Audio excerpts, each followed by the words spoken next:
जिंदगी के बेतरतीब शहर में मुश्किलों की खामोशियां हैं। जिंदगी के बेतरतीब शहर में मुश्किलों की खामोशियां हैं। व्यापार में दिल लगाऊं या नौकरी में, अटकलों का भी अजीब हंसिया है। अटकलों का भी अजीब हंसिया है।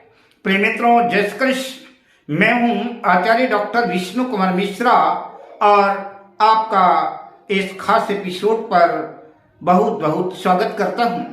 मैंने पिछले वीडियो पर मेष लग्न के जातकों को बताया था कि मेष लग्न के जातकों को, किन जातकों को व्यापार करना चाहिए और किन जातकों को जॉब करना चाहिए, सर्विस करना चाहिए, नौकरी करना चाहिए। ये मैंने पिछले वीडियो पर बताया था। उसी श्रृंखला में आज जो क्रम है, आज जो बारी है, आज मैं चर्चा करूंगा कि वृष लग्न यानी वृषभ लग्न के जातकों को, किन जातकों को नौकरी में रुचि लगाना चाहिए, किन जातकों को जॉब करना चाहिए और किन जातकों को जॉब करना बिल्कुल उपयुक्त नहीं रहेगा। उनको व्यापार धंधे में ही जो है अपनी किस्मत आजमाना चाहिए, व्यापार धंधे में ही मेहनत करना चाहिए और अपनी लगन से, अपनी मेहनत से व्यापार में ही एक अच्छा मकाम अर्जित करें, अपना महत्वपूर्ण स्थान बनाएं। तो आज मैं इस वीडियो पर वृषभ लग्न के जातकों को बताऊंगा कि उनको जो है बिजनेस करना चाहिए, व्यापार करना चाहिए या कि फिर जॉब, नौकरी करना चाहिए। आज मैं इसी विषय पर चर्चा करूंगा। पर विषय क्रम में आगे बढ़ूं उससे पहले आपसे आग्रह, अगर आपने अभी तक हमारे चैनल को सब्सक्राइब नहीं किया है तो प्लीज चैनल को सब्सक्राइब करें, साथ ही नोटिफिकेशन बेल को भी प्रेस कर लें।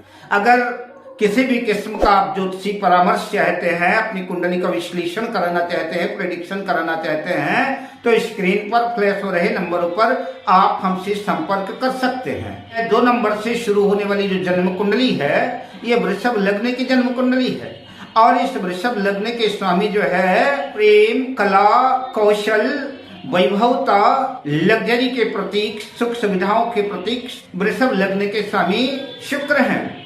शुक्र भोग, विलासिता, वैभव के ग्रह हैं और प्रायः मैं कहा करता हूं कि कोई भी कार्य हो, आप व्यापार करें तो, आप जॉब करें तो, बिजनेस या जॉब कुछ भी करें, उसके लिए लग्नेश और लग्न का मजबूत होना जरूरी है।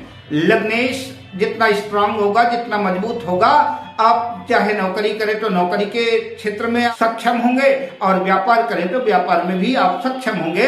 इसलिए आपकी जन्म कुंडली में लग्न और लग्नेश का मजबूत होना जरूरी है। The horoscope solidly strong in the ascendant and ascendant Lord for the success of any work.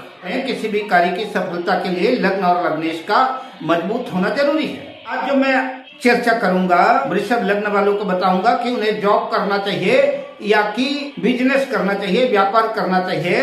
यह जन्म कुंडली का पंचम भाव है और इस पंचम भाव से आपकी शिक्षा का, आपकी पढ़ाई लिखाई का, आपके एजुकेशन का ज्ञान होता है कि आप कितना पढ़ेंगे, कितनी मेहनत करेंगे और कितना आगे बढ़ेंगे। और यह जन्म कुंडली का नवम भाव, जहां पर 10 नंबर लिखा हुआ है, यह जन्म कुंडली का नवम भाव है। यह नवम भाव आपकी जन्म कुंडली का भाग्य भाव तो है ही, भाग्य भाव के साथ या हायर एजुकेशन, उच्च स्तरीय शिक्षा का भाव है। और ये जन्म कुंडली का 10वां भाव, ये आपके करियर का भाव है, ये आपके कर्म क्षेत्र का भाव है। अगर आप जॉब करना चाहते हैं तो जॉब के लिए पंचम और नवम भाव निश्चित रूप से मजबूत होना चाहिए। तो पंचम भाव पर 6 नंबर लिखा हुआ है, कन्या राशि बनी हुई है, इसके स्वामी बुध है। और नवम भाव पर मकर राशि बनी हुई है। तो जो उच्च स्तर हायर एजुकेशन का जो डिपार्टमेंट है वो शनि के पास है।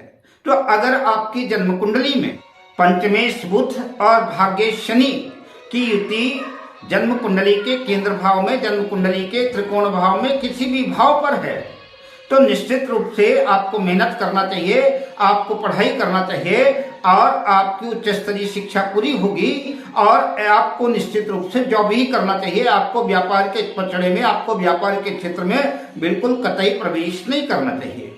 अगर आपकी जन्म कुंडली में पंचमेश और नवमेश का राशि परिवर्तन है, पंचम भाव के स्वामी पंचमेश बुध जन्म कुंडली के जाकर के नवम भाग्य भाव पर स्थित हो जाएं, जहां पर 10 नंबर लिखा हुआ है, और भाग्य शनि जन्म कुंडली के पंचम भाव पर अगर स्थित है तो निस्संदेह समझ के चलिए आपको पढ़ाई के क्षेत्र में मन लगाना चाहिए और आप निस्संदेह हायर एजुकेशन प्राप्त करेंगे और हायर एजुकेशन प्राप्त करके आप जॉब के क्षेत्र में ही अपना एक महत्वपूर्ण स्थान बनाएंगे। अपने जॉब से ही अपना करियर बिल्ड करके आप दौलत शोहरत सब कुछ हासिल कर पाएंगे। तो आपको नौकरी करना ही, आपको जॉब करना ही उचित रहेगा। आपकी जन्म कुंडली के पंचम भाव पर पंचमेश बुध स्वयं स्थित है और भाग्येश नवमेश शनि अगर जन्म कुंडली के नवम भाव में स्थित हैं, तब भी आपको अपनी पढ़ाई में मेहनत करना चाहिए, आप पढ़ाई की तरफ ध्यान लगाना चाहिए और आप जो है तो जॉब ही करेंगे और आपको जॉब करना भी चाहिए। आपकी जन्म कुंडली के पंचम भाव पर गुरु और शुक्र का इफेक्ट है, गुरु शुक्र की युति है, गुरु शुक्र का प्रभाव है। तो निस्संदेह आपका एजुकेशन पूरा होगा, आपकी शिक्षा दीक्षा पूरी होगी और आपको जॉब के क्षेत्र में ही रुचि लेना चाहिए, आपको पढ़ाई करना चाहिए। वो जॉब के क्षेत्र में ही जो है आप एक महत्वपूर्ण स्थान बना पाएंगे।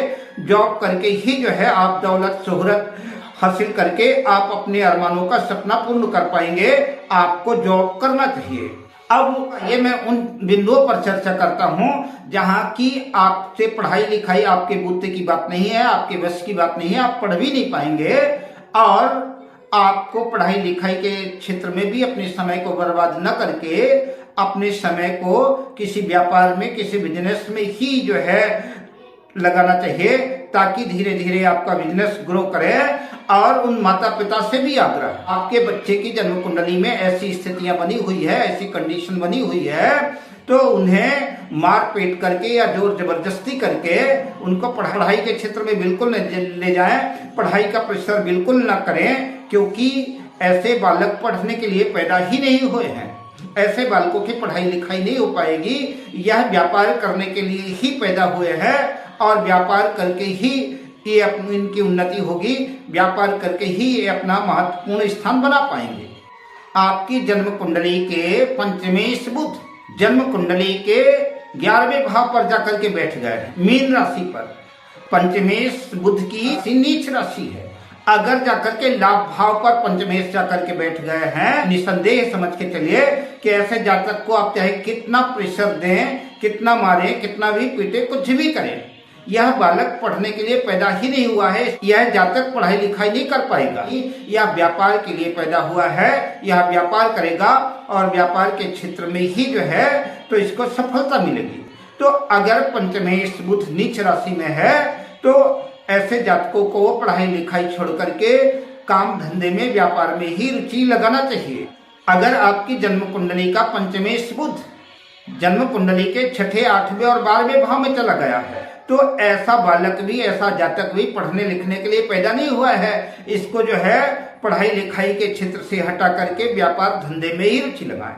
और कई बार अक्सर ऐसा होता है कि हमारी जो धारणाएं हैं कि बच्चा पढ़े लिखे और खूब आगे बढ़े, तो निस्संदेह पढ़ाना चाहिए, शिक्षा अच्छी बात है ज्ञान की दृष्टि से, पर चूंकि ये बालक पढ़ने के लिए पैदा ही नहीं हुए हैं, इनको व्यापार धंधे में ही रुचि लगाए।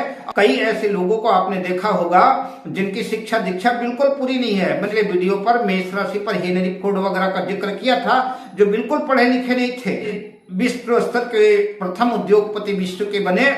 तो कहने का मतलब इनको व्यापार धंधे की तरफ ले जाए, व्यापार धंधे के क्षेत्र में रुचि पैदा करें। व्यापार धंधे के क्षेत्र में ये जा करके संभव है कि कई पढ़े लिखे लोगों को भी ये अपने कल कारखाने में, अपनी फैक्ट्री में जॉब दे। कई पढ़े लिखे लोग इनके ऑफिस में काम करें, तो इन्हें व्यापार धंधे में ही रुचि लगाना चाहिए। अगर आपकी जन्म कुंडली के पंचम भाव पर राहु केतु का इफेक्ट है, तो अब भी निसंदेह ऐसा जातक पढ़ाई लिखाई नहीं कर पाएगा। ऐसे जातक के बस में पढ़ाई लिखाई नहीं होगी, कोई न कोई विघ्न, कोई न कोई व्यवधान इसकी पढ़ाई लिखाई में जरूर आएगा। तो इसलिए अगर पंचम भाव पर राहु केतु का इफेक्ट है, राहु केतु का प्रभाव है, तो भी ऐसे जातकों को व्यापार बिजनेस के क्षेत्र में ही ले जाना चाहिए। और ऐसे जातक को व्यापार के लिए ही बने हैं, व्यापार करेंगे, इनकी उन्नति होगी। तो ये निश्चित रूप से एक ऊंचाई को प्राप्त करेंगे और उस ऊंचाई में जाकर के दौलत शोहरत सब कुछ प्राप्त करेंगे। आपको जो भी आपकी जन्म कुंडली के हिसाब से, आपकी कुंडली में जैसा योग बना हुआ है, आप उसके हिसाब से डिसीजन लें और बेटर ये होगा कि किसी योग्य ज्योतिर्विद से परामर्श लें तो और भी बढ़िया रहेगा। अब मैं आपसे लेता हूं विदा, शुभकामनाओं के साथ। जय श्री कृष्ण।